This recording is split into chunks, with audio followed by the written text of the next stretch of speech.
Bugun voha markazi sahifasi orqali avtomobil haydovchilarining noroziligiga sabab bo'luvchi bir holat haqida to'xtalmoqchimiz.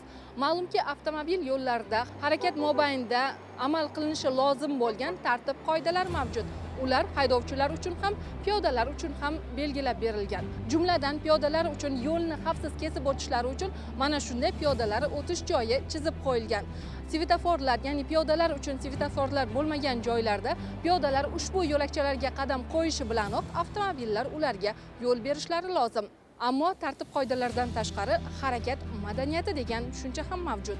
Ko'pgina holatlarda avtomobilning qanchalik tez kelayotgani va qanchalik yaqinlashib kelganligini inobatga olmasdan harakatga kirishish, bundan tashqari haddan tashqari bemalol kesib o'tish holatlari ko'pchilik haydovchilarning noroziligiga sabab bo'lishi shubhasiz. Qo'lida yosh bolasi bo'lgan fuqarolarning ham mana shunday harakatlanishi uchrab turadigan holat. Qolaversa, bu narsa madaniyatsizlikning bir ko'rinishi desak mubolag'a bo'lmaydi.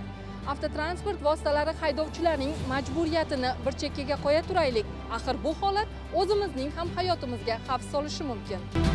E'tiborsizlikda aqlni yig'ib olib, yoshlar bular hammasi o'zini bir normal holatda yig'ishtirib olib, ayniqsa shu telefonni umuman yo'ldan o'tadigan umuman e'tiborsiz bo'lib, telefonga umuman qaramaslik kerakda. G'ashimni keltiradi-da, bee'tiborlik odamlar.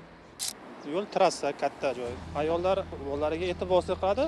E'tibor bermaydi, xayoli boshqa joyda bolani qo'yib yuboradi. Hali bola yosh bolada, tushunmaydi, yugurib chiqadi. O'zini ham, oldagi farzandini ham, ili shofyorni ham xavfga qo'yadi-da. Bu narsa texnika baribir. Xohlaysizmi, yo'qmi? Bu aytib bo'lmaydigan vaqtda bo'ladi. Qachonki agar oilada yaxshi tarbiya bergan bo'lsa, ona yo'l qoidalarini to'g'ri tushuntirib, qo'ldan yursa, bola yuradi. Ona e'tiborsiz bo'ldimi, bola ham e'tiborsiz bo'laveradi. Hamma bir-birini hurmat qilib harakat qilsa, bu yo'lga ham, o'zimizga ham foydali deb o'ylayman.